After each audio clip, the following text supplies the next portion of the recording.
Olá, seja bem-vindo ao podcast do Observatório da Televisão.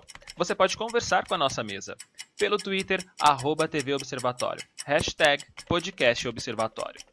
Já no Facebook, na página do Observatório da Televisão, você pode criticar, opinar e dar sugestões na caixa de comentários. Eu sou Renan Vieira e está começando o podcast do Observatório da Televisão.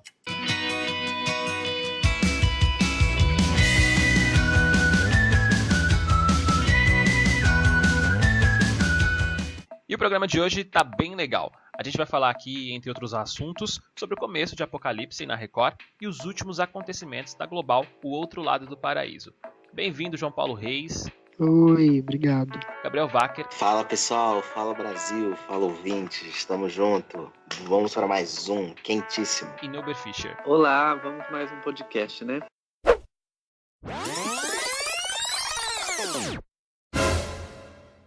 Podcast do Observatório da Televisão. Toda semana um programa novo. No Twitter, @TV Observatório, #podcastobservatório. Mas antes da gente falar das novelas, vamos conversar sobre o balanço geral, porque o programa é líder em várias cidades do Brasil, incluindo São Paulo. O nosso jornalista Gabriel Wacker preparou uma reportagem especial sobre esse fenômeno.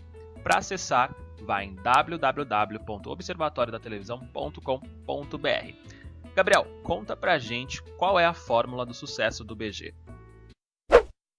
Então, Renan, sobre o balanço geral, a gente fez uma reportagem especial no último domingo sobre uma grande repercussão. Eu acho o grande tchan, né, do balanço geral é se moldar ao público daquela região. Em algumas regiões ele é mais policial, como em Belém, em alguns dias até em São Paulo ele é mais policial, às vezes mais entretenimento, como é o de São Paulo, que tem uma pegada um pouquinho mais séria, mas puxa mais pro lado do entretenimento do que pro jornalismo. Como o de Minas, que é notícia, como o de Salvador, que também é mais serviço. Eu acho que o grande tchan é justamente esse, é falar a língua do povo daquela região, é não ficar preso num formato só, numa coisa só, é se adaptar, é ser um programa mutante, né, usando a referência à novela famosa da Record da década passada. É ser uma novela é ser um programa que realmente se identifique com o povo, que fale com o povo, que fale diretamente, sabe? E fale a língua do povo, porque a gente cada vez mais tem uma televisão dedicada à classe C, D e E. Pelo menos na TV aberta, esse é o público-alvo que a televisão quer atingir, que as emissoras querem atingir. Então, eu acho que o grande segredo do BG é justamente esse, aliado ao carisma dos apresentadores, e aí a gente tem que dar o braço a torcer. É impressionante como a Record consegue tantos apresentadores carismáticos, é um negócio que assusta, inclusive. Pois é, e eu acho também que lembra que a gente falou algum podcast atrás, qual era o problema do horário da tarde, o que poderia fazer no horário da tarde e tal, e eu tinha sugerido e falado que um programa que unisse um pouco de jornalismo ali, serviço, entretenimento, poderia dar certo. Eu acho que o balanço geral não é bem isso, mas é quase isso, né? É uma coisa que deu certo, e eu acho que é por aí, porque assim, você tem notícia, tem jornalismo de cada região que é local, então o interesse do público é maior do que para uma coisa que é de outro lugar que você nem conhece, né? Então, como um jornal de rede nacional, que você às vezes vê notícias de lugares que você não interessa. Então ele é local, então mostra notícias do lugar que você tá. Tem a questão de ser uma coisa mais informal, mais dinâmica, e tem o entretenimento, que eles colocam ali a parte das notícias das celebridades, e deixa aquela mistura, né, do noticiário tradicional, de notícias convencionais, com o entretenimento.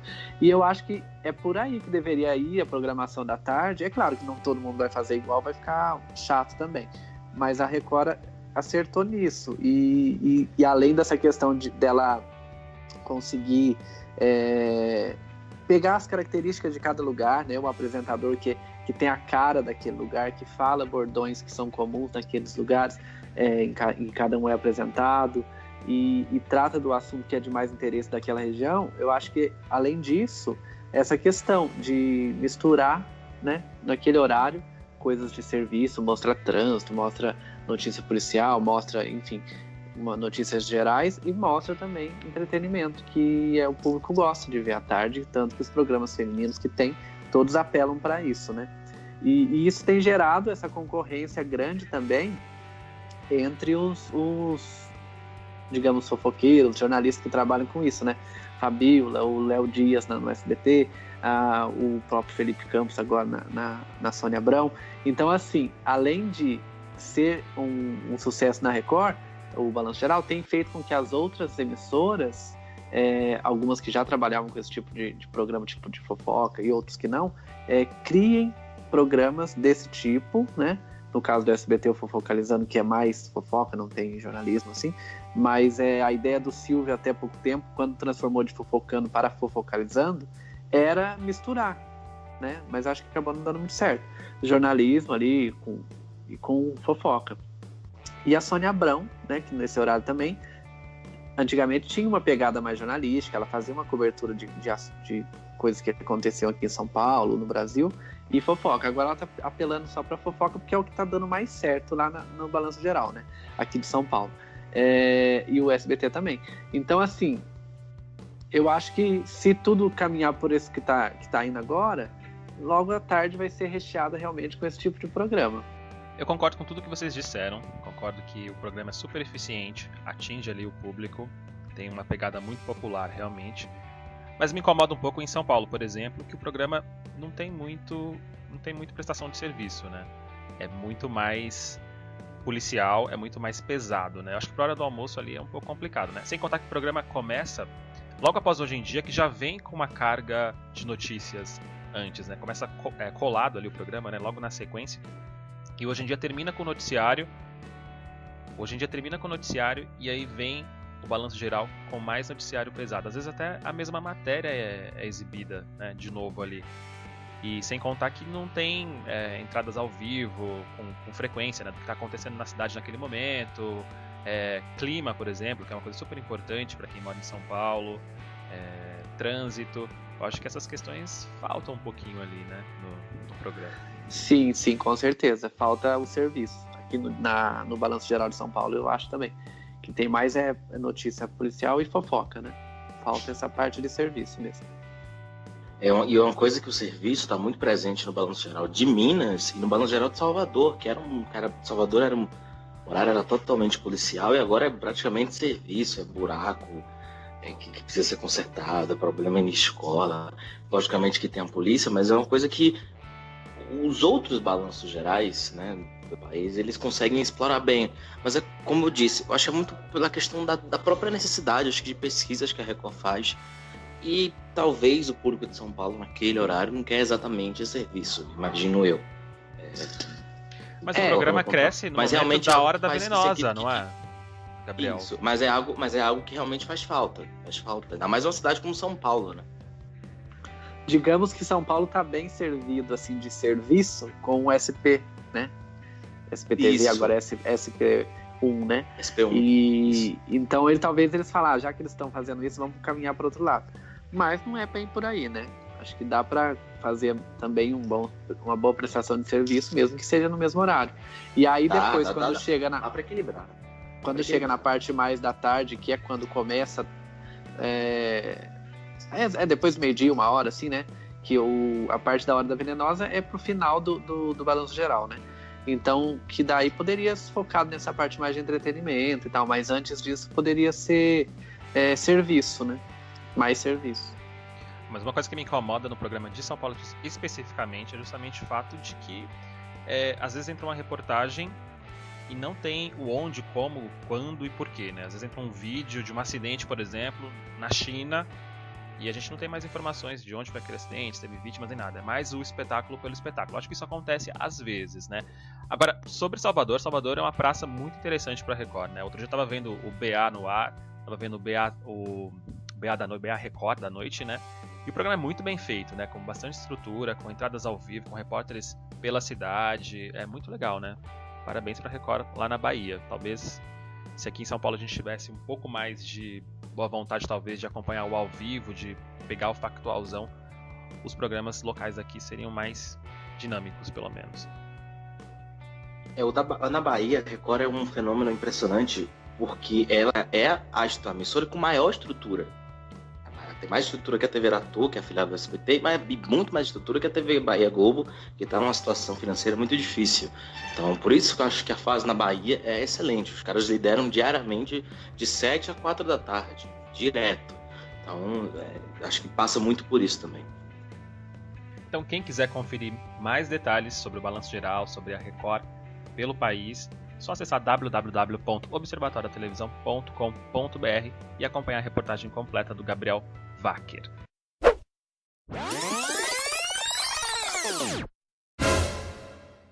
Podcast do Observatório da Televisão. Toda semana um programa novo. No Twitter, @TV Observatório. #podcast Observatório. E a Globo não faturou o Emmy de melhor telenovela de 2017. Totalmente Demais e Velho Chico concorreram pela emissora brasileira. Porém, a vencedora foi Kara Sevida, da Turquia. Injustiça, Neuber Fischer? O que você acha dessa vitória aí dos turcos? Olha, particularmente, eu acho que todo prêmio ele é injusto para quem perde, né? Todo mundo que está ali concorrendo quer ganhar. É assim no Oscar, é assim num concurso de beleza, como Miss Brasil, Miss Universo e tal. Todo mundo quer ganhar. Mas todo mundo que está ali tem chances de ganhar. Então, não acho que é injustiça, no sentido geral, né, da palavra, assim. Porque se a Globo ganhasse, seria injustiça com a outra. Então, ganhou aquilo que o júri, né, o corpo de jurados lá, que escolhe o melhor, achou melhor e escolheu. Não quer dizer que seja melhor, né? Porque aí é muito relativo. Toda premiação é muito relativo, é muito subjetivo também, né? Depende muito de quem está julgando ali e escolhendo. Eu que faço parte da PCA, que elege também os melhores do ano na categoria, em artes de maneira geral, mas eu voto na categoria televisão, a gente percebe que assim, é muito difícil você escolher durante o ano inteiro 5 indicados e depois o vencedor, né? Porque tem muita coisa ruim que você de cara já descarta, mas tem muita coisa boa também que você fica em dúvida. Mas são só 5, eu vou deixar um de fora que poderia ser tão bom quanto o outro, mas por algum motivo mínimo eu escolhi aquele. Então assim, apesar de a gente ter algum critério, né, para escolher, é sempre muito subjetivo, do gosto mesmo da pessoa que está avaliando, né? Acima até, eu acho, de questões puramente técnicas e enfim. Então, não acho que foi uma injustiça. Só o fato de você concorrer já leva você ao nível dos melhores, né? Mas é uma grande derrota para a Globo? É uma grande derrota para a Globo? Se formos pensar, ela ganhou em 2012 com Astro, 2013 com Lado a Lado, 2014 com Joia Rara, 2015 com Império e no ano passado com Verdades Secretas. Ou seja, ela vinha de um histórico aí consecutivo de vitórias. Né? Se a gente for olhar para tudo que ela tem investido e a forma como ela tem tratado essa premiação Emmy, que muita gente até fala que tem uma certa... Todo prêmio tem isso, né? Falta questão de credibilidade, tá pagando para estar lá, não sei o que lá. Sempre sai coisas desse tipo. Mas em toda premiação é assim. Então ela tem investido, né? Tem participado ativamente dessa premiação. Foi a emissora, né? A TV que recepcionou os demais indicados no café da manhã. Então, tipo assim, ela fez um lobby grande, né? Para conquistar esse prêmio e acabou não levando. Então, de certa maneira, digamos que assim, é como se você investisse em algo e não tivesse um retorno, né? Mas só de ser indicado já é uma grande coisa. Agora, o que a gente pode levar em conta também é que ganhou uma novela turca, né? E as novelas turcas estão, de fato, ganhando uma exposição grande no mundo todo, e ocupando o espaço que antes era só da Globo, né, da novela brasileira ou da novela mexicana. Então, ela está cada vez mais chegando ali no nível dessas novelas brasileiras e mexicanas. Então, acho que não tem nada errado assim dela ter ganhado. Mas, com certeza, para a Globo que perdeu, não é legal, né? Eu acho que as novelas turcas já acompanharam as novelas brasileiras, em termos de qualidade técnica, de história também, por que não? As novelas são muito bem produzidas, são muito bem aceitas e têm atores super populares. São muito queridos, tanto na Europa, no leste europeu ali, quanto na América Latina. Ou seja, não é nenhuma surpresa uma novela turca ganhar um prêmio. Acho que até demorou, né, para uma novela turca de fato aparecer aí nas premiações, né? A gente teve novelas portuguesas, novelas angolanas, novelas filipinas também aparecendo no Emmy ali, como indicadas ao Emmy. Mas agora uma turca de fato chegou e ganhou. Eu acho que é muito bem dado esse prêmio mesmo. Eu acho assim eu até posso que... falar uma coisa? Pode falar. Pode falar, John. Pode falar. Não, eu acho até que, assim, as indicadas da Globo do ano passado, né, porque foram novelas do ano passado, nem são as melhores, assim, se a gente for olhar, porque, tipo assim, Totalmente Demais não foi uma novela excepcional, foi uma novela normal, né? Mas foi a novela escolhida pela Globo para levar o catálogo internacional desse ano. Então, e aí a gente fica pensando, apostava, né, não teve nada melhor, assim, né? Velho Chico, embora tinha uma fotografia maravilhosa, que eu particularmente gosto muito, e tudo, mas a novela também não... Ela teve muitos problemas e só ganhou mesmo assim relevância depois que o Domingos morreu, né? Domingos Montanher morreu. E aí a novela, todo mundo queria saber essa novela, não sei o quê. Mas assim, até então, a novela estava sendo muito criticada, o próprio autor, né, o Benedito, e as filhas, o neto dele, que escreve agora a novela, também. Aí teve mudanças que não estava dando certo. Por que a Globo resolveu colocar essa novela no Emmy? Por que a Globo resolveu escrever essa novela no Emmy, sendo que essa novela nem exportada está sendo? Ela nem tá... Pois é, mas então aí quais sentido. foram as outras? Eu acho que ela ficou meio sem opção, né? Para indicar, indicou as menos piores daquele ano, né? Além do Tempo, poderia ter entrado, não? Mas... Foi uma boa novela. Gente, Eita Mundo Bom não tinha a menor condição. Além do Tempo, era clichê pra caramba, a gente tem que admitir, por mais que seja bonita. O Emmy geralmente premia novelas dramáticas, né? Começa por aí, né? Exato. Sim, sim. E Eita Mundo Bom, convenhamos, não tinha a menor condição de concorrer nem a melhor novela do horário das 6 em 2017, que Emmy. A gente tem que ser muito justo. Agora, sem dúvida, o melhor produto que a Globo levou pra lá foi a Justiça, né, a série, e a atuação também, da... Né? Exatamente, e talvez a Injustiça tenha sido com Justiça, porque com a novela não vejo Trocadilhos! Assim. E a atuação da Adriana Esteves, que também foi muito boa na série, né? Então... Justiça estreia no talvez... Chile segunda-feira, vamos ver se vai fazer sucesso internacional. Primeiro Como país que estreia no Chile? Estreia no Chile no horário nobre. Depois a novela Isso, tá bombando verdade. lá. É na Mega, inclusive, né? A emissora passou 1001 noites. Ou seja, Se não me engano. na liderança deve Eu não ficar, mas vamos ver se vai ser um estouro.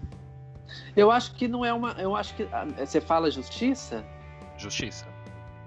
Eu acho que não é uma série que tem potencial para ser sucesso fora. Eu acho que ela é muito cara de Brasil, assim, sabe? Mas cara de Brasil pode fazer sucesso lá fora. Você não acha? Mas geralmente não faz, né? Não é uma coisa meio global, assim, global não de ser da Globo. Universal. Global de universal, de globalizado, assim, que daria certo em qualquer lugar. Eu não vejo muito isso em Justiça. Talvez uma Mas série apesar que a uma Avenida série Brasil é muito Brasil e faz o sucesso que faz, né? Pode ser que tenhamos surpresa. Sim, pode Eu acho que ser. depende também muito do momento, né? Do momento que o país vive, que o Brasil exato. vive, do momento da Globo em vender, em promocionar bem essa novela. E também o momento do país que compra, né? Da emissora que compra também. Porque, por exemplo, Totalmente Demais é uma novela que foi bem exportada pra Globo. Acho que foi a novela mais exportada desse catálogo, desse ano de 2017.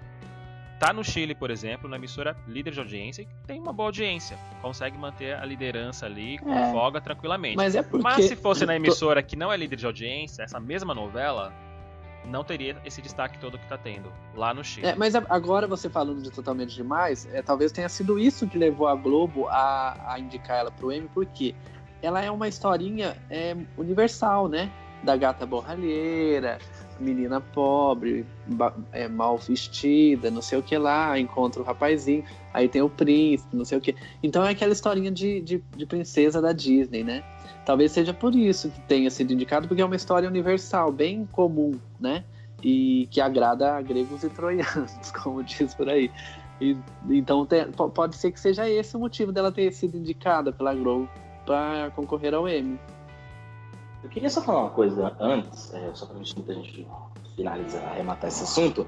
Ainda há um preconceito muito grande por parte do público e até de alguns jornalistas, coleguinhas nossos, colegas, com as novelas turcas. Eu acho isso uma tremenda bobagem. Eu vi um colega nosso reclamar, dizer assim, a Globo perdeu para as novelas turcas o Emmy. Que coisa, né?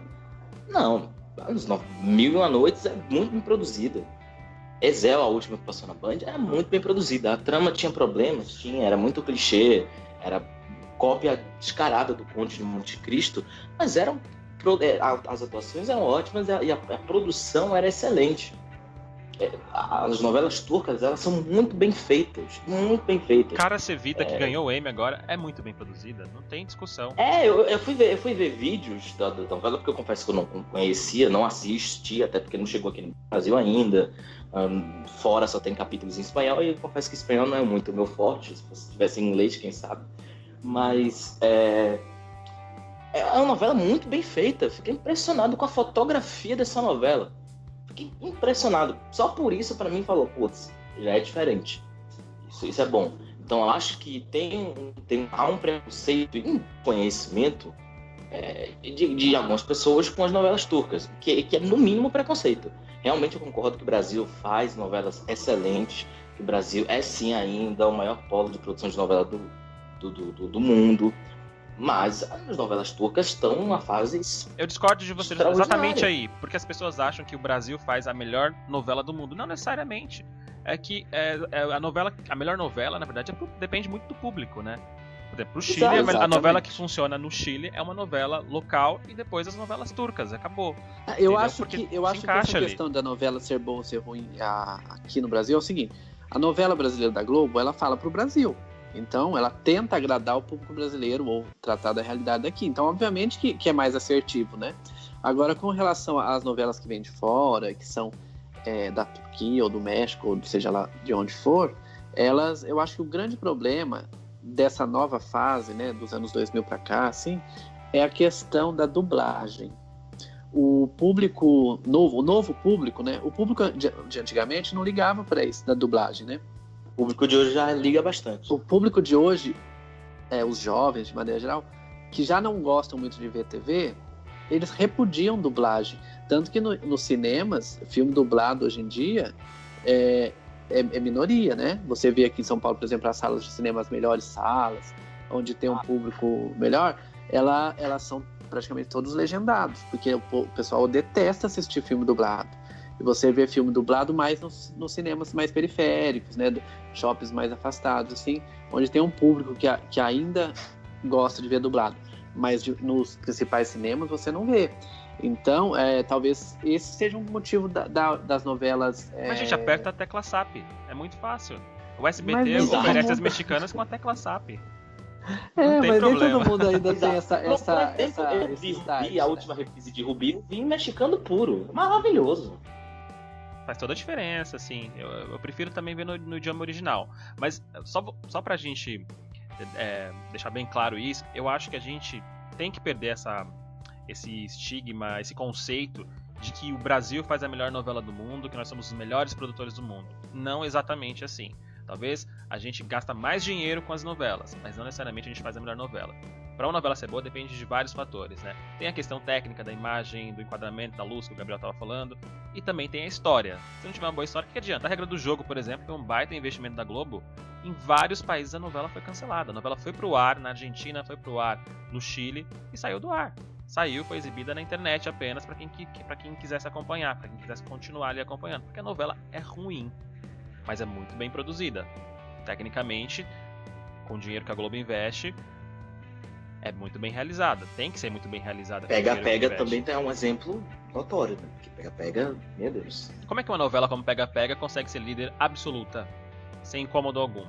Não, me incomoda também. Eu sou muito, eu gosto muito da Camila Queiroz, muito. Eu acho um talento, linda.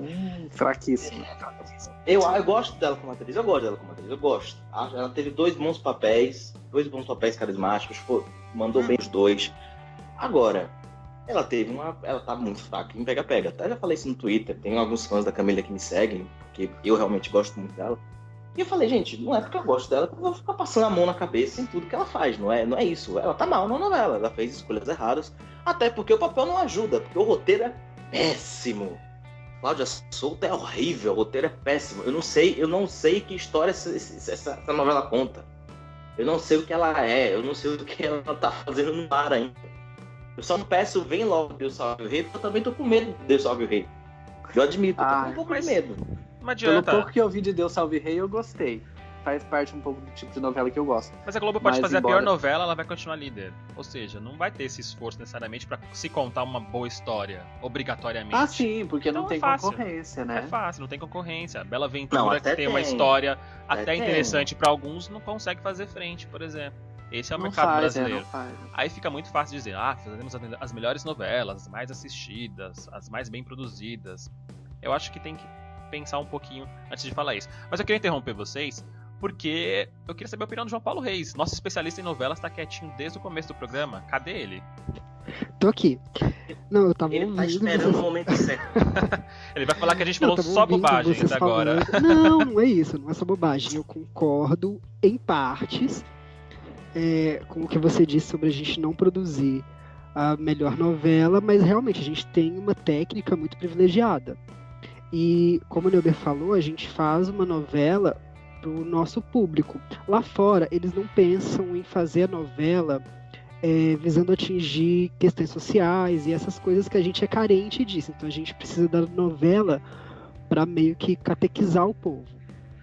Então a gente conta com a novela para isso. Por isso as nossas novelas são consideradas melhores para a gente. Porque a gente acha importante falar de uma coisa X, ou fazer uma campanha social Y, e isso é importante pra gente. Os outros países, eles pensam muito mais na TV como entretenimento puro, então eles pensam em contar uma história sem necessariamente que aquilo venha provocar qualquer mudança na cabeça das pessoas que assistem. Então tem essa diferença daí, que eu acho que é aquele negócio que a gente tinha conversado alguns dias atrás sobre a novela Rosa, sabe, que era mais ou menos isso. Aqui a gente tem essa necessidade de ensinar o público, que é muito carente ainda de informação, coisas através da novela. Porque, querendo ou não, a nossa novela brasileira, ela é um fenômeno mundial, que ela atinge do público A a E. E nenhum outro país do mundo tem programas assim. E é impressionante essa questão que você está falando aí de questão social, da novela ser um instrumento de até educativo no Brasil. É como que, não sei se em outros países isso acontece também, mas aqui as pessoas levam tão a sério e acreditam tanto na novela que eles chegam ao ponto de encontrar o ator no supermercado e tal e conversar com ele como se fosse o personagem, né? Eu vi a menina lá que faz a Suzy em Outro Lado do Paraíso contando, a Ellen Roche, que ela tem sido abordada na rua onde ela vai, com outras pessoas falando assim: seu marido é gay, você não sabe, abre o olho, tipo assim, entendeu? Como se ela fosse a personagem. É óbvio que ela sabe, ela é atriz, né? Então ela sabe que ela tá fazendo o papel de uma mulher que é enganada pelo marido. Só que o público parece que não consegue enxergar isso e mistura tudo. Então, por isso que a novela acaba sendo tão importante, porque eles veem aquilo como se fosse uma verdade, né? Uma realidade, não uma ficção. Isso quando os atores não são agredidos na rua, né? Que fazem vilões. Mas eu acho que isso acontece em alguns lugares, realmente, viu? Já ouvi histórias em Portugal e agora no Chile também. Tem uma novela bastante polêmica lá, atualmente, da mocinha que se apaixona pelo padre, o padre pela mocinha, e as pessoas, quando encontram eles na rua mesmo, abordam achando que é verdade a história, né? Que eles precisam parar com essa polêmica toda, com essa questão toda aí, esse pecado. Eu acho isso muito bizarro, assim, e chega a ser inacreditável, né? Para os dias de hoje, sim, né? pro dia de hoje a pessoa achar que aquilo que tá passando na novela é uma realidade, é alguém que existe mesmo. Tipo, é engraçado até, né? Mas ao mesmo tempo que é engraçado, é fascinante isso. Eu acho fascinante. Não, eu acho preocupante também. Eu acho preocupante. Ao mesmo tempo que é preocupante, é fascinante. Eu acho que depende muito do ponto de vista. Eu acho fascinante, porque isso mostra o quão a novela, o Brasil é o país da novela. Logicamente que eu ainda acho que a gente, por mais que sejamos ótimos produtores, ainda temos defeitos.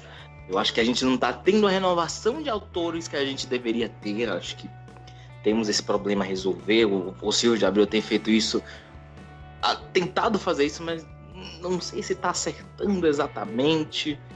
Enfim, mas eu acho isso fascinante, porque o povo se envolve numa catarse coletiva junto com a novela, que é fantástico. Eu acho isso sensacional. Eu acho que isso não tem em nenhum lugar do mundo. Isso me preocupa também. Eu sou do lado do Neuber nesse caso, porque é importante separar a ficção da realidade, né? Senão vira uma bagunça, né? Ainda mais num país como o nosso, né? Com certeza.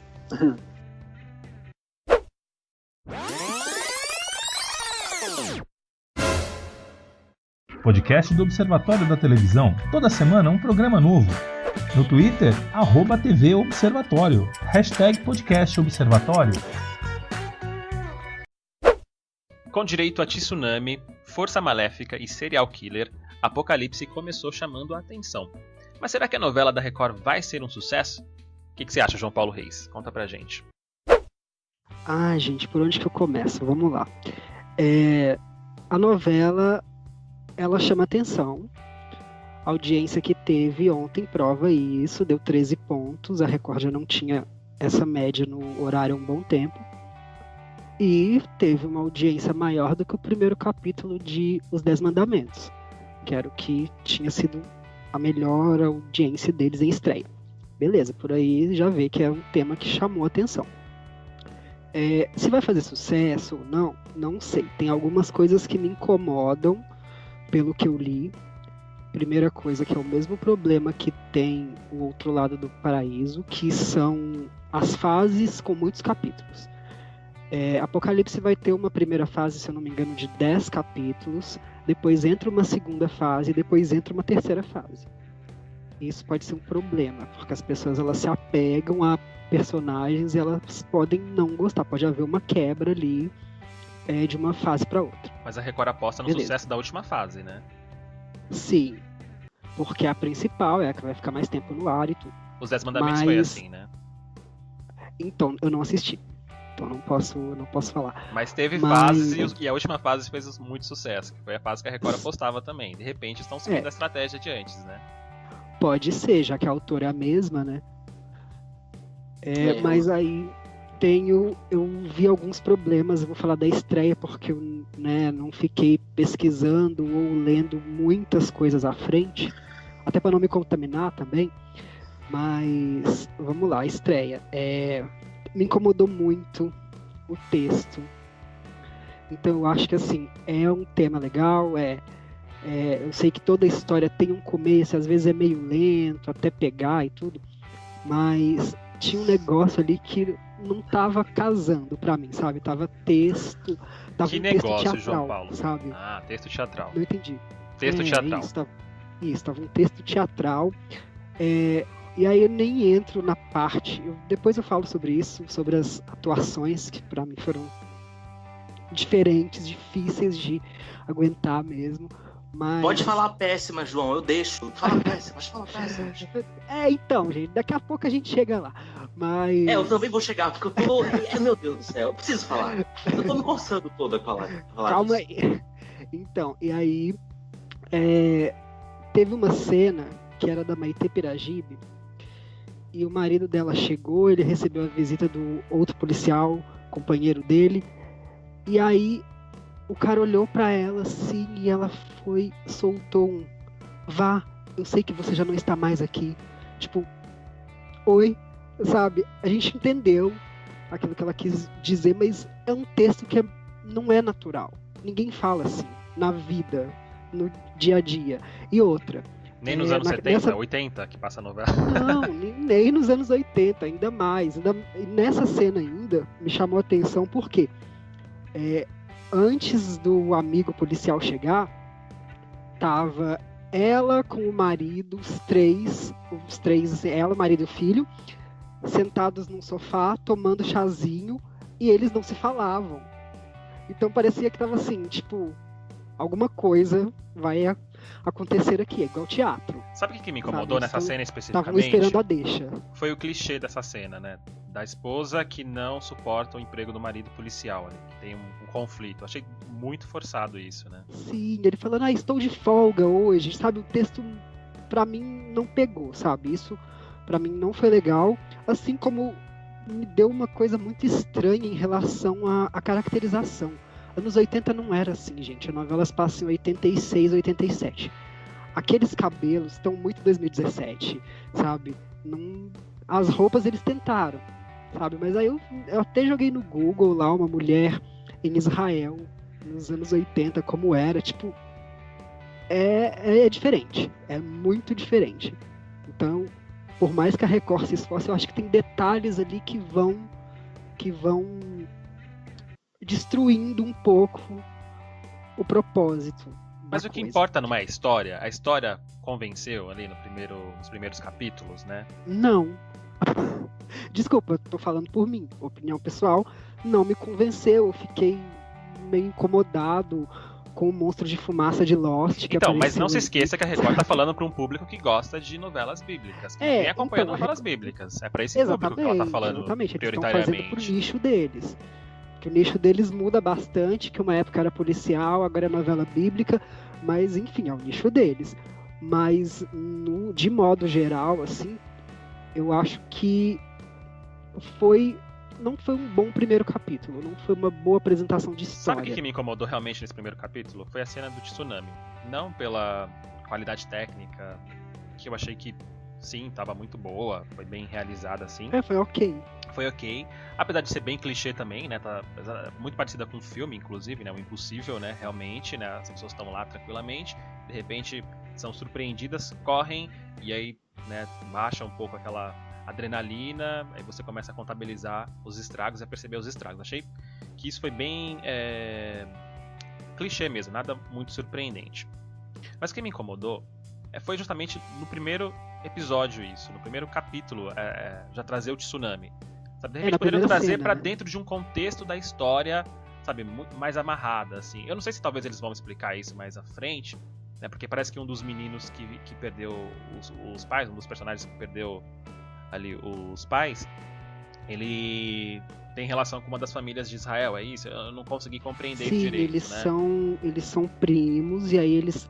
Outra coisa foi isso, que me deixou muito agoniado. Eles foram pra Israel enterrar os pais, que eram os parentes deles de lá. Ok, gente, gravem um cemitério no Rio mesmo. Não precisa fazer chroma key, não precisava daquilo. Sabe, cemitério é cemitério em qualquer lugar. Sabe, aquilo ali pra mim não foi bacana, mas enfim. Mas me responde, você não achou que essa cena do tsunami ficou um pouco deslocada? Não fez muito sentido, acho que foi mais pra impressionar, pra chamar atenção, uma jogada nova de marketing da novela. Início, não sei se na primeira precisaria cena de tinha tsunami. uma narração, né? Foi? Na primeira cena tinha uma narração, Certo. que era o anticristo falando que estava voltando e que coisas iriam acontecer. E aí eu acho que essa era uma das coisas, né? A primeira coisa a acontecer. Então, mas você começa com um tsunami devastador que não gera realmente gera aquela adrenalina, porque a gente tá vendo toda aquela situação, mas e a consternação? Porque a gente não conhece os personagens ainda, a gente não tem relação a gente não tem ligação emocional nenhuma com eles. Os pais morreram lá, os personagens morreram, a gente falou, tá bom, morreram, né? Mas a gente eu sabe quem é. Eu acho que foi puramente pra impactar, como uma primeira cena. Marketing. Mas assim, se eles forem levar de uma forma como foi os 10 Mandamentos, né? Que tinha as pragas lá do Egito, né? No Apocalipse, quem lê o livro do Apocalipse da Bíblia, também tem essa onda de acontecimentos, digamos, ruins, como se fossem pragas, né? Marcando o fim do mundo, até a chegada do arrebatamento, aquela coisa toda.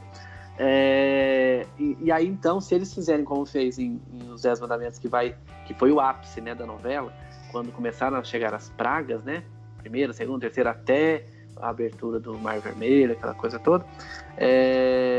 Acho que vai ser interessante por esse lado, tipo, de ir mostrando cada acontecimento do Apocalipse, né? Que é um anúncio do que está por vir. Gera uma e tal, e as expectativa pessoas- mesmo.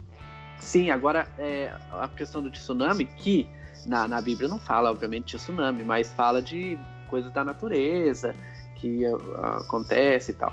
Então, eu acho que eles quiseram colocar o tsunami só para impactar. Um De tsunami primeiro, assim, somente naquela praia, na Indonésia, ninguém repercutiu, nenhum outro personagem repercutiu aquela história, aquele evento. É muito estranho, eu achei muito deslocado aquilo. Então, teve uma coisa que me chamou a atenção nisso também, que eu até fiquei assim, falei, gente, será que eu sou muito tapada? Não sei o que tá acontecendo. Que é assim, o menino tava mergulhando, aconteceu lá a tragédia toda, e aí ele saiu do mar, ele falou, nossa, o que foi aquilo? Aí ele chegou na praia, mais próximo do continente mesmo, e viu tudo devastado. Eu fiquei pensando, gente, isso não atingiu ele? Não, Nossa. mas não atinge. O tsunami, ele só tem reflexo na superfície. Se a não, pessoa porque tiver- eu vi que ele viu alguma coisa ali embaixo e tudo, né? Se a pessoa estiver mergulhando, não vê nada. Para ela não acontece nada assim de ruim. Tanto que naquela ocasião que teve aquele tsunami real, né? Foi eu não lembro exatamente onde foi, mas foi lá Na Ásia, na na Oceania, Indonésia. né? Também teve pessoas que contaram isso, né? Que estava mergulhando, quando subiu para a superfície, viu toda o estrago, a catástrofe ambiental, mas que estava lá embaixo ela não viu nada. Ah, tá, então ok. Porque eu fiquei Isso- assim, isso gente, ele viu aquela coisa ali, né? Aquela onda, ele viu alguma coisa que eu falei, ok, Passou né? por ele, Vai né? ser arrastado também. Mas aí depois ele voltou, tipo, de boa. Isso no caso, digamos que é normal, né? É possível, então ok. Sinceramente, eu acho que não precisava de tsunami ali naquele contexto, logo no primeiro episódio. Eu acho que foi forçar a barra mesmo, foi pra impactar. E não sei até onde impactou. Talvez chamou a atenção, a audiência foi bem, né? O João Paulo tava falando. Mas é isso, ficou o tsunami pelo tsunami, né? Não repercutiu, ninguém sabe. Vamos ver se na história daqueles garotos que perderam os pais vai ter algum reflexo pela frente. Mas uma coisa que me chamou muito a atenção, porque a trama também se passa em Nova York. Em alguns momentos, nas tomadas aéreas da cidade, da ilha de Manhattan, eles mostram as torres gêmeas, né, o World Trade Center. Em outros momentos, não. Vocês perceberam isso? Não percebi. Eu Mas não eles percebi. mostram, tipo, a mesma região, a mesma área, uma hora com Sim. as torres, outra hora Toda a sem? ilha, né? Toda a ilha, né? A parte de downtown ali, a parte sul da ilha de Manhattan, aparece algumas vezes. Em um momento, as torres estavam lá. Em outros momentos, as torres não estavam lá. Então, Ué. teve um stock shot desses aí que eu fiquei pensando, gente, isso parece ter sido tirado de alguma série, porque a imagem mudou muito de uma cena para outra, assim, a imagem mudou, ficou fosca, sabe? Então a impressão que eu tive era que eles tiraram isso de algum outro material, sabe? Eles não se preocuparam nem em fazer um tratamento, né? Imagem, assim, pegaram de algum DVD de Friends, sei lá, e colocaram ali. É possível, né? É possível que eles tenham comprado essas imagens de terceiros ali pra poder exibir na novela, né? Mas Sim, me incomodou o fato de alguns momentos as torres não estarem ali. Talvez pra uma pessoa desapercebida não vai notar ali, né? Não vai realmente, de fato, obviamente, perceber ou incomodar a ausência das torres. Mas pra mim incomodou, porque a novela se passa em 87, né? 87. As torres já estavam lá, né? Já existiam, né? Sim. Mas aí a história, vocês gostaram da história? Gabriel Wacker, o que você achou da história, do começo da história ali? Dá pra acreditar? Dá pra comprar esse roteiro? Eu achei um pouco atropelado tudo, sabe? Eu vou concordar com o João, o roteiro é ruim pra péssima. Vivian de Oliveira faz umas coisas expositivas. Tipo, as pessoas, ela fala, só faltou o policial falar assim, eu vou no banheiro para fazer... Eu tô vendo que ele vai no banheiro, não precisa me falar, assim, eu não sou cego. É uma exposição, sabe? É expositivo demais, é batido demais. Me lembra muito o texto do Thiago Santiago, no pior sentido, sabe? Didático, né? Enfim, didático, mas assim, didático ao extremo e sutil como um elefante, tipo o Alcir Carrasco. Eu acho que isso é até o de menos, digamos assim. O problema, o grande problema pra mim, desse primeiro capítulo, não foi nem a história. Eu acho que a história é boa, porque muita gente considera o livro do Apocalipse a melhor passagem da Bíblia. É a mais diferenciada, assim. Também concordo com essas afirmações. Mas acho que o grande problema da novela, mesmo assim, ontem, foi as atuações. Eu vou ter que usar esse termo de novo. Foi uma catarse. Todo mundo atuando mal. A Lucinha Lins, fizeram a Lucinha Lins atuar mal. A pessoa que faz a Lucinha Lins atuar mal tem que ser demitida no outro dia, com todo respeito. Que absurdo. A Lucinha Lins é absolutamente capaz, uma atriz gabaritada, que ninguém até hoje sabe por que ela não tá no hall dos grandes atores da Globo. Ela é ótima atriz. Você tá dizendo que Ela é rolou um muito problema boa. de direção, então. Direção de ator ali. Não, o problema é a direção do Edson Spinello foi muito boa na questão visual e na questão de produção. Eu gostei. Achei boa. Bem produzida. Agora, na direção de atores, meu Deus do céu, era um pior que o outro. Eu tô com medo do que vai vir por aí, porque a gente vai ter que aguentar Sérgio Maroni de novo. Nem aquela Até tuitei mocinha isso da ontem, Manuela do Sérgio- Monte, você gostou? A Manuela, Eu achei que ela foi Manuela, na bem, verdade, ela pra me mim é um pouco convenceu. eu, Você não gosta eu gostei. A Manuela, é porque assim, eu tinha uma expectativa pra Manuela do Monte, que era uma coisa. Quando ela surgiu muito bem. Muito bem mesmo, lá em Malhação, em A Casa das Sete Mulheres. E todo mundo esperava que ela fosse dar aquele boom. Ela não foi muito bem em Chiquititas, como a Carolina. Foi bem apagada. E agora, como essa mocinha de 10 Mandamentos, eu até gostei, achei correta, mas nada bom, sabe? Ela Muito, cumpriu o que e aí foi eu acho que proposto. também é muito da direção de elenco e do texto que não ajuda. É impressionante. A Vivian de Oliveira é muito fraca nesse sentido de textual. Mas eu tô com um pouco, como eu falei, eu tô com um pouco de medo do que vai vir, porque a Juliana Knust não é uma grande atriz, tá longe disso. O Igor Hickley, não preciso nem falar. E o Sérgio Maroni, eu até perguntei ontem no meu Twitter, gente, o Sérgio Maroni não é bom ator, ele não é bom apresentador.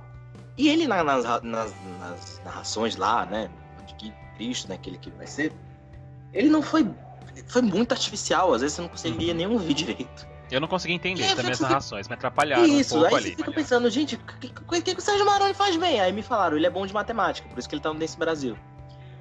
E realmente, é meio isso, ele só é bom de matemática, né? Mas bom de matemática, eu acho que até eu sou. No Olha Dance que Brasil eu ele sou faz a famoso. parte do repórter ali que calcula as notas, né? Ele é bom de matemática, ele não errava uma conta no Dance Brasil, ia tirar 10 da prova de matemática, que era uma beleza.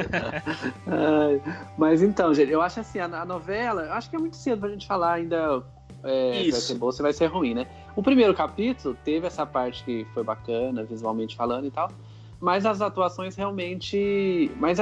as atuações eu acho que não tem como, eu não consigo, até hoje eu não assisti uma novela da Record que tivesse uma atuação, digamos, impecável, né? Então, eu não sei o que acontece. Eu queria se um dia alguém quisesse fazer essa experiência de pegar um diretor da Globo, daqueles que a gente sabe que faz bem, um autor da Globo, também que a gente sabe que é 100%, e botar lá na Record com os atores da Record pra ver o que dá. Entendeu? Pra ver se o... Deu Pecado Mortal, que é excelente. Amado, não é? Não... Pecado Mortal, Cidadão Brasileiro gente, de Lauro César Muniz era excelente. Cidadão Brasileiro foi muito boa. Acabei de falar. Mas paralelo, não. Gente, Mas acabei de eu falar de acho que Cidadão. Vamos ser sabe? justos aqui, vamos ser justos. Não, Vamos ser- infelizmente eu não consigo, é sério, gente, eu não consigo. No final da década passada, a gente tem que ser justo. A Record fazia ótimas novelas. Era uma atrás da outra. O Poder Paralelo não devia em nada, era bem melhor que Viver a Vida, por exemplo, pra comparar da mesma época. Eu queria ver se jogasse Fernanda Montenegro numa novela da Record, o que daria? Se ela conseguiria fazer alguma coisa. Você sabe que ela quase fez Mutantes, né?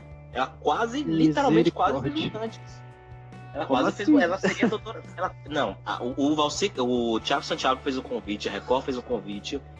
Ela realmente quase assinou, tava quase tudo certo pra fazer Mutantes. Para ser a doutora Júlia. Ela não foi Só louca. que aí ela nesse ponto. declinou do povo. Gente, imagina, Fernanda Montenegro e Mutantes, que maravilha que é isso. Sabe Pois qual é é, o maior não. problema da Record, na minha opinião? O problema da Record é que ela faz novela muito... Já conversei isso com o João Paulo Reis, inclusive. A Record faz novela muito parecida com novela da Globo. Mesmo formato, mesma estrutura de personagens, núcleos ali.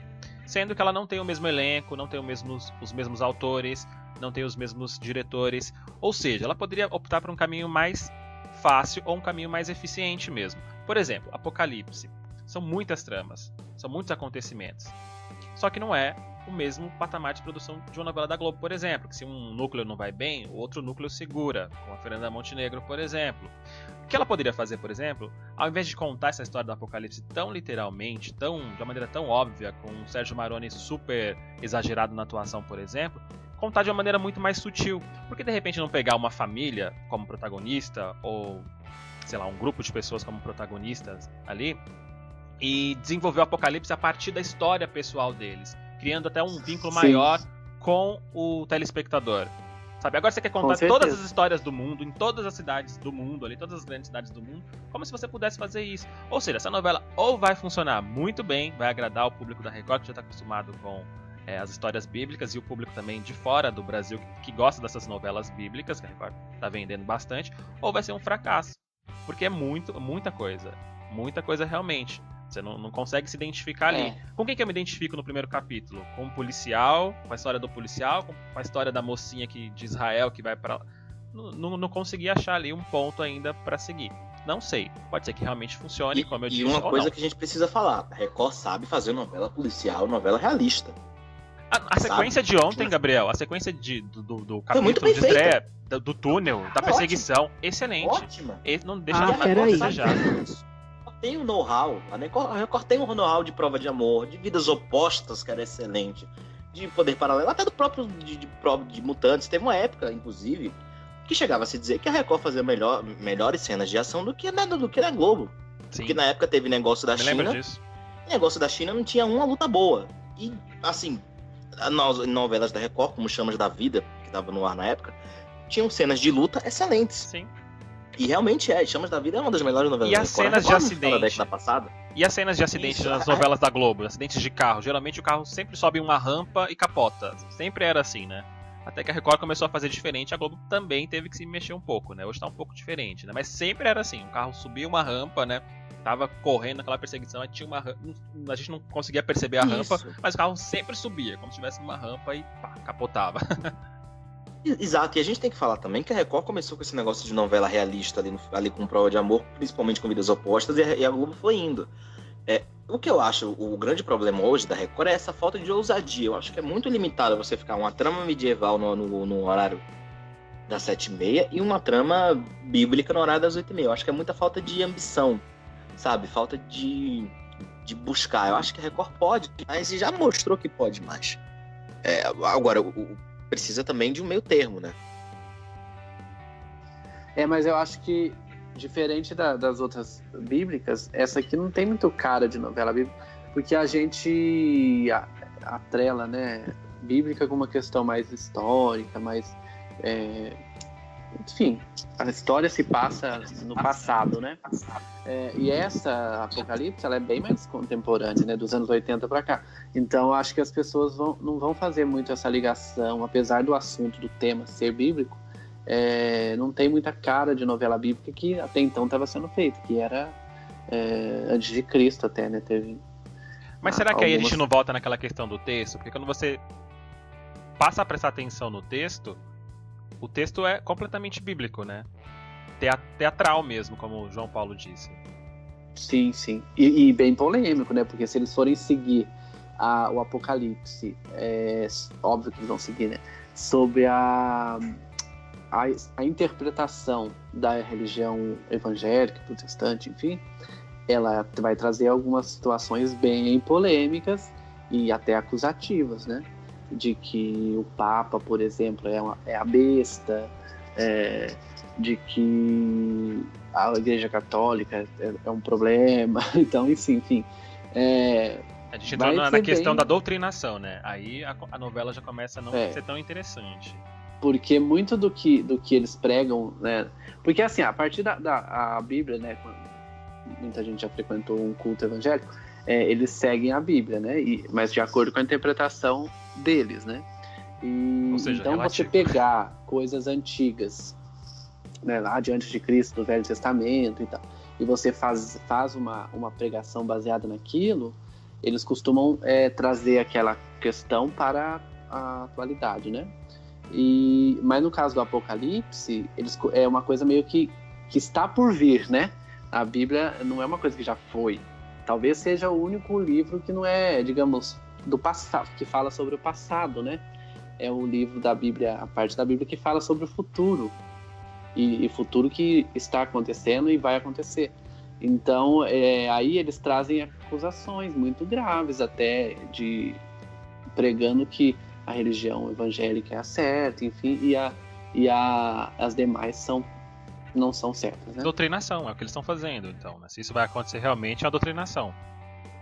Mas eu não sei se eles vão pegar isso na novela, né? Porque daí vai sofrer uma rejeição grande de quem não compartilha dessa mesma ideia, né? Mas a Ou Record não, de faz isso há repente, anos, né? gente.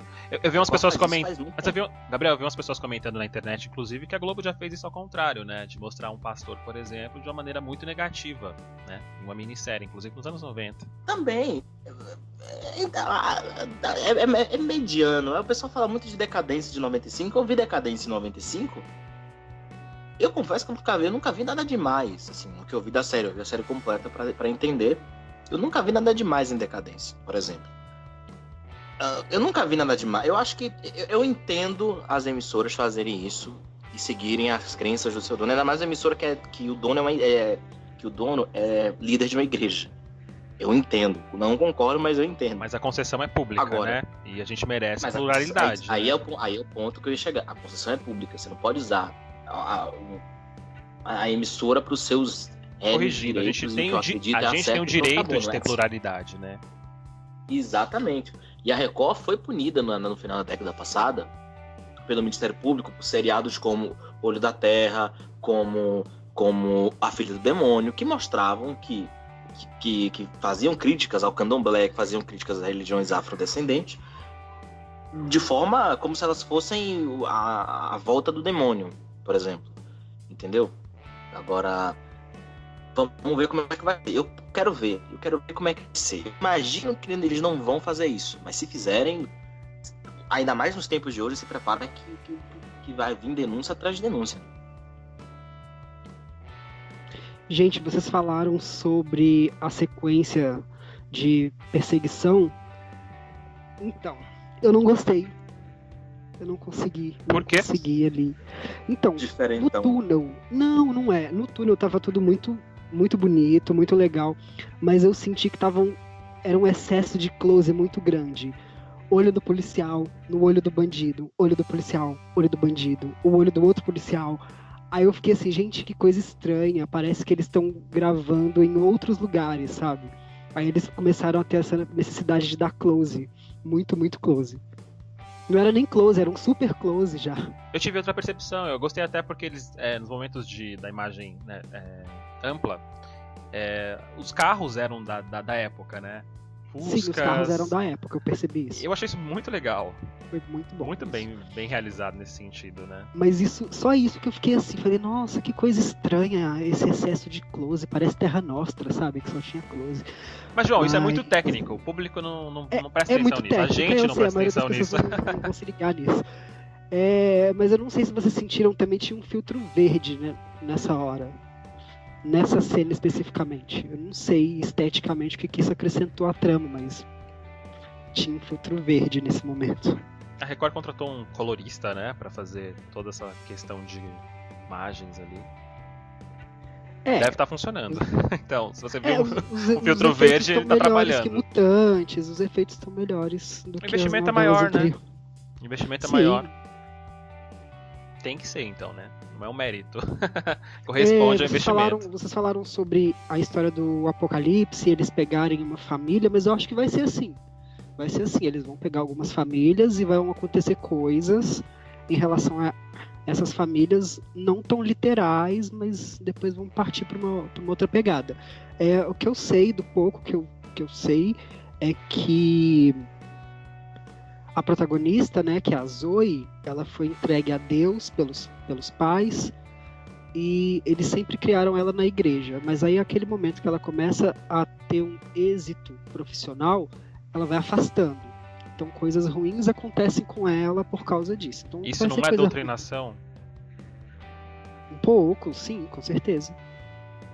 Eu não concordo muito com isso, não. Eu acho que a mensagem, não sei se é essa, né? Tão literal assim, né? Eu acho que você acaba não respeitando ali, de novo, a questão da pluralidade, né? Da diversidade, das opiniões diferentes ali. Eu acho que a novela teria uma oportunidade para fazer uma boa discussão sobre esse tema que interessa a quase todos os públicos, a quase todo mundo, mas vai ficar nessa coisa óbvia, né? Nessa coisa bem unilateral.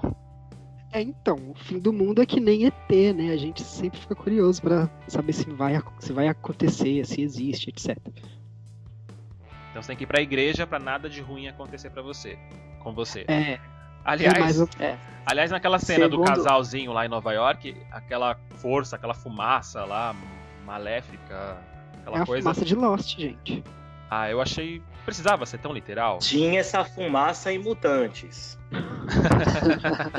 Mas segundo a Bíblia, né, na verdade, o Apocalipse não é algo negativo para quem aceitou Jesus, quem segue a Cristo, né? É algo bom, porque como vocês vão partir para uma coisa melhor, né? Já é ruim para quem não aceitou Jesus, para quem está no mundo, como eles dizem, né? Porque aí será a questão de que Jesus volta e quem foi fiel e quem atendeu todas as questões que a igreja prega está salvo, né? Vai viver a vida eterna no céu, onde quer que seja. Já quem não aceitou e que não, enfim, que está no mundo, vai sofrer as consequências, que é o fogo eterno, aquela coisa toda de inferno, enfim, né? Então, se eles forem seguir realmente essa linha, vai ter que ser, não sei se é doutrinação, mas vai ter que contar isso, porque é isso que eles pregam. Eles não vão contar uma coisa diferente do que eles pregam, né? Seria incoerente também. Em Supernatural, aconteceu o apocalipse na 5ª temporada e o mundo continua horrível. Eu quero saber o que vai acontecer na novela. O mundo acaba e aí? A verdade acaba, né? Tipo... Eles vão mostrar o céu, o inferno, o purgatório. Começa a história de Gênesis, né? Não vai ser a próxima novela? Não, no Apocalipse eles falam que quem já morreu vai ser... quem já morreu, já está enterrado, né? E aceitou Jesus, tipo assim, vai ser arrebatado, aquela coisa toda que leva para junto de Deus. Porque quem morreu por enquanto não está no céu ainda, né? É aquela coisa, eu não sei nem o nome que eles usam, mas enfim, tá esperando. E aqueles que estão vivos, né, será como num piscar de olhos, né? Você nem vai ver, já era. Por falar nisso, não sei se vocês viram o final de O Rico e Lázaro, e o personagem vilão lá, o Zack, né, ele foi pro inferno mesmo, né? Que é um inferno exatamente literal, assim, né? Ele ficou lá sofrendo e tudo mais. E aí lá no inferno, ele meio que se arrependeu, né? Tava desesperado, sofrendo muito e pediu pra ser salvo. Nesse momento, um dos personagens lá que estavam no paraíso aparece, olha pra ele só pra dizer: não, você perdeu a sua chance, e foi embora. Mas é isso que eles pregam. Não existe, né? Depois a questão tem que ser feita. Ele precisava aparecer pra falar: meu filho, já foi. Acho que fizeram só pra confirmar, né? Tipo assim, se você não foi ok, não foi bom aqui enquanto vivo, né? Depois de morto não adianta, que já era, né? Eu acho que isso não foi mais pra segunda amedrontar chance. ali quem tem menos informação. Não sei. Fico meio receoso com essas novelas, assim. Mas vamos ver. Eu acho que, de certa maneira, é interessante, mas com certeza vai causar se seguir essa linha bíblica mesmo, né? Eu vou tentar ver por uma semana. Se eu gostar, eu continuo. Eu acho que a história pode ser boa, mas assim, tem esses pontos que a gente destacou aqui que incomodam bastante. Vamos ver. A história pode ser bem contada, assim. A Vivian foi bem sucedida com os 10 mandamentos. Pode ser agora também, por que não, né? Questão de tempo e ajuste. Eu preciso fazer um comentário muito maldoso. A primeira cena, que tinha aquela família lá, tinha a mãe, o pai. Aí a hora que eu bati o olho naquele ator, que era o pai, que é o Gil Hernandes, eu só conseguia lembrar dele em Floribela, como marido da Malva. Eu ficava rindo de olhar pra cara dele, porque ele é, sei lá, pra mim ele sempre passa essa imagem de comédia. E passa tanto a imagem de comédia que ele foi uma porcaria na cena. Vocês não gostaram de ninguém ontem. O desempenho dos atores ontem foi deprimente pra vocês. Nossa, mas não teve um que se salvasse, Jesus. Eu gostei da amado. Manuela do Monte, acho que foi bem ali, me cativou. Se ela fosse até o. Tivesse na fase principal, eu ia gostar. Eu admito, se vocês quiserem falar Gabriel, o chato Wacker, eu vou entender, mas é porque eu acho que ela foi muito abaixo do que ela pode, sabe?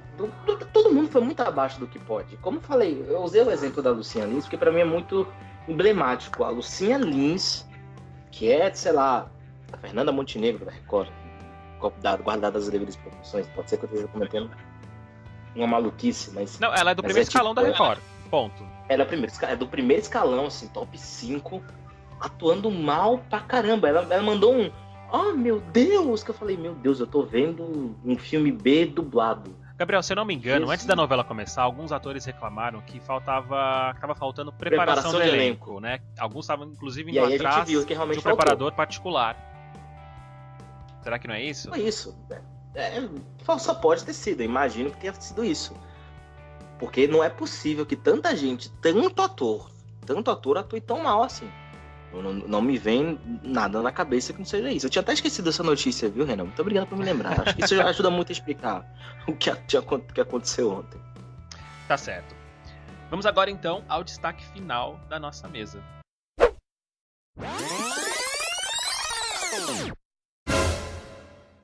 Podcast do Observatório da Televisão. Toda semana um programa novo.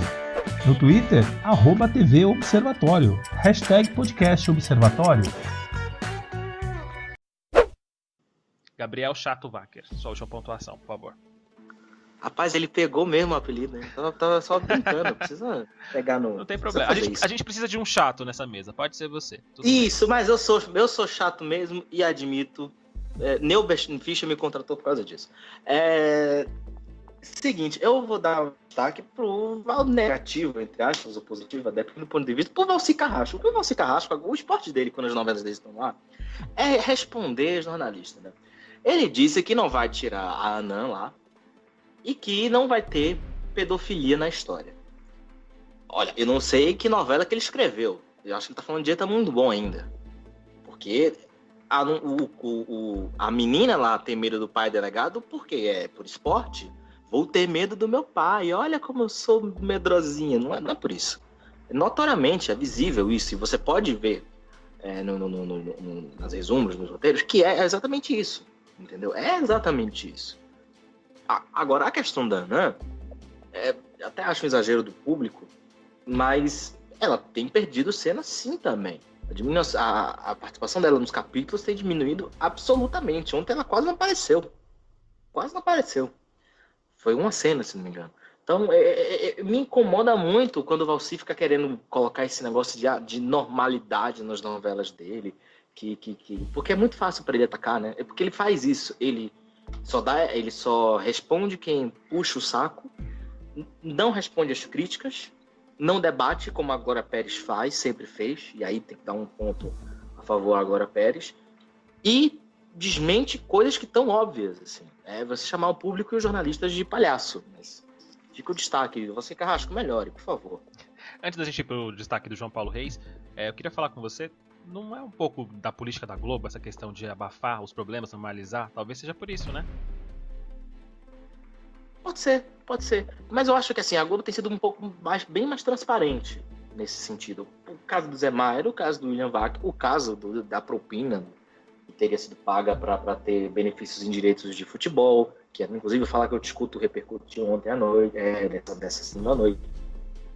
Essa terça noite, na madrugada, perdão. E, enfim, eu acho que a Globo tem ido num caminho de ser mais transparente com o público, porque hoje em dia não dá pra enganar. A rede social tá aí, sabe? A Globo tem tentado ser transparente, reta, direta, e isso é admirável. Agora, eu acho que isso não é mérito. Me incomoda. É o que se espera de um meio de comunicação, que tem uma concessão pública. E outra coisa... Eu acho mérito no Brasil. No Brasil é mérito. Com relação ao Valcir, é uma bobagem ele ficar... se realmente está mudando alguma coisa ou não, porque essa é a grande vantagem da novela, ser uma obra aberta que você pode mudar caso está dando certo. Se fosse um filme, por exemplo, que está pronto, já era, deu errado. Agora a novela é isso mesmo, tipo, vamos começar a ajustar para aquilo que está dando mais certo e tal. e o negócio caminhar, né? Mas talvez ajustar então pra ele, começar a ajustar é um fracasso. Lembra que a gente comentou? Mas não é um aqui? demérito, não é um demérito. Aí é coisa muito bobeira dele, porque aí eu acho que ele tem que pensar exatamente nisso. O público tá gostando disso, eu vou dar mais espaço para isso. Não tá gostando daquilo, não precisa tirar de tudo, mas vamos diminuir, enfim, né? É natural isso acontece desde sempre, não é só com as novelas dele, né? A Globo toda novela faz pesquisa tanto com o público quanto com pesquisa interna para avaliar como que está sendo essa recepção e com base nesse resultado ela busca melhorar. Isso é natural, não é demérito, não tem por que ele achar que é ruim e desmentir, a não ser que realmente não seja verdade, mas no caso é nítido, né? Como o Gabriel falou, a gente está percebendo uma redução na participação dela e uma aceleração na novela, né? Tirando algumas coisas que eram para demorar um pouco mais e antecipando. Mas a imprensa deu essa notícia com uma conotação negativa, né? Talvez isso tenha incomodado ele. Não, a conotação é que se tá precisando mudar é porque não tá dando certo, né? Se tivesse dando tudo certo, não mudaria nada. Mas o fato de não estar dando certo, como eu falei, não é um problema, digamos assim, é uma oportunidade de corrigir, né? Já que a novela permite isso. Se fosse uma obra fechada, não teria como. E outra coisa, só para arrematar rapidinho, a novela, o Outro Lado do Paraíso ainda não passou dos 30 pontos na média nacional, aí desde o início. É muito preocupante. Hoje eu vi uma nota que tá com teve audiência menor que pega, né? Então, isso, assim, é preocupante, claro que é preocupante. É preocupante. Gente, em Florianópolis, que é a melhor praça da Globo, qualquer coisa da audiência lá, a novela tá com menos de 30, tá com 31, 32, tá bem pouquinho. Vou até pegar aqui exatamente rapidinho pra ver quanto é que tá. Pelo que eu vi no capítulo de ontem, 30 pontos, né? Seria muita audiência ainda pra essa novela. Com todo o respeito de quem trabalha nessa novela. Pronto. É verdade. Em Florianópolis, o Outro Lado do Paraíso tá com 29, gente. É Florianópolis. Babilônia dava 40 e pouco. Rapidamente, tem os números de Goiânia. Goiânia tá dando 21. Deu semana passada 21. É uma praça difícil pra Globo lá, né? Aqui em São Paulo chegou a dar menos de 20, né? Eu acho que foi no feriado da segunda-feira. Mas isso é ótimo porque mostra para os autores, mostra para a própria Globo que a gente não aceita qualquer coisa, né? Que o telespectador hoje tá bem mais exigente, né? Não é qualquer novela, não é qualquer polêmica que vai ali atrair o público, né? Sim. E a novela é uma loucura, né? A gente tem que falar isso. O Outro Lado do Paraíso atira pra tudo quanto é lado e você fica, meu Deus, o que é isso? A gente vai falar disso, Gabriel, mas no próximo podcast, por favor. A gente já tá na reta final aqui. Vamos João acabar. Paulo Reis, seu comentário. Agora sim você pode fazer seu comentário, tá que enfim, por favor. né? Você tava falando, abrindo um outro assunto aí. Não, já tava Então, outro gente, podcast já. O meu destaque vai pra reprise de Tieta, que tá chegando ao fim já. E né, eu nasci em 87, a novela é de 89, eu não assisti. Eu tô assistindo agora pela primeira vez e me chama a atenção como que uma trama de 28 anos atrás, ela mostra problemas da nossa sociedade que a gente vive hoje ainda. Então, meu destaque vai para essa reprise, que eu acho que veio num momento legal e quem assiste está vendo que a gente evoluiu muito pouco em quase 30 anos. É uma novela que serve para os dias atuais, então, uma novela Com temporal. certeza. Mesmo com as cenas longas e lentas, ela ainda serve. De quem é essa novela? E é um show de interpretação, né? Um show, com certeza. Quem é o autor dessa novela? Aguinaldo Silva. Aguinaldo Silva. Rival direto de Valcir Carrasco, que tá no ar na novela das 8, sendo rejeitado. Curioso isso, né?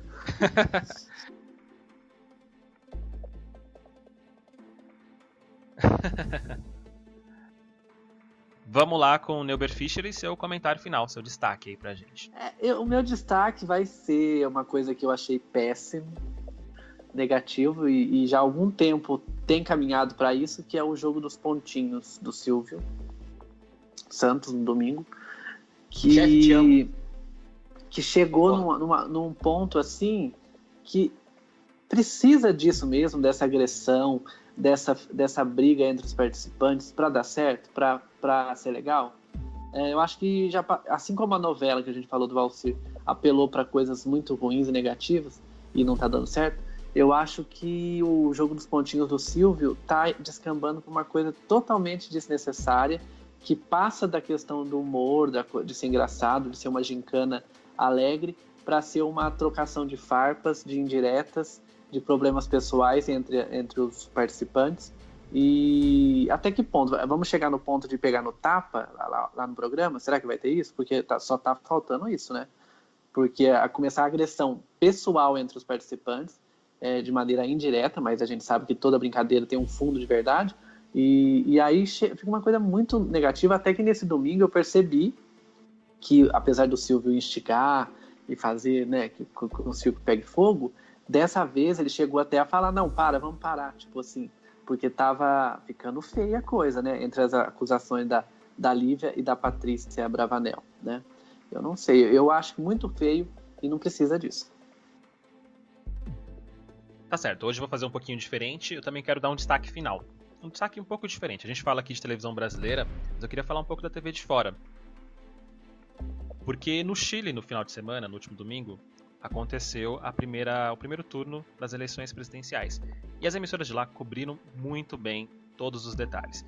Diferentemente daqui, que a gente tem boletins, as emissoras colocam boletins ao longo da programação, continuam com a programação normal no domingo, e no fim de noite às vezes tem um programa, ou então no programa, no caso da Globo, por exemplo, no Fantástico, eles vão interrompendo ali, atualizando sobre as votações. No Chile, as emissoras todas derrubam a programação desde as 6 da manhã até a meia-noite e acompanham todos os detalhes. Mandam repórteres para todas as partes importantes ali do país, todos os colégios eleitorais do país, ficam ao vivo com repórteres, ficam com estúdio, investem muito em pesquisas, e o que mais impressionou foi a qualidade dos gráficos, a qualidade de imagem da cobertura, muito parecida inclusive com a cobertura da televisão americana. Então, eles derrubam a programação, investem em informação, investem em qualidade estética, na plástica, tudo muito bonito, com muita informação, investem principalmente em notícia ao vivo, no que está acontecendo, e mais para o fim de noite, análise com uma certa pluralidade que a gente não vê muito na TV brasileira nessas épocas, né?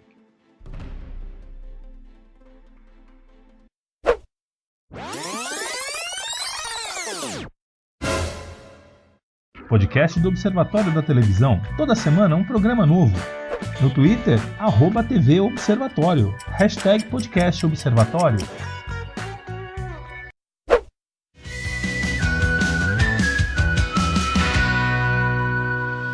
Bom, e já vamos para o encerramento de mais uma edição do podcast do Observatório da Televisão. Agora a gente falou de Outro Lado do Paraíso, de Apocalipse, da Globo no M. Na semana que vem tem programa novo. Fique ligado e converse com a gente nas mídias sociais. No Twitter, @TV Observatório, #podcast Observatório. E você também pode deixar sua crítica ou sua sugestão na caixa de comentários da página do Observatório da Televisão no Facebook. Obrigado aos meus colegas Neuber Fischer, Gabriel Wacker, João Paulo Reis. Obrigado a você pela audiência. Até o próximo podcast do Observatório da Televisão.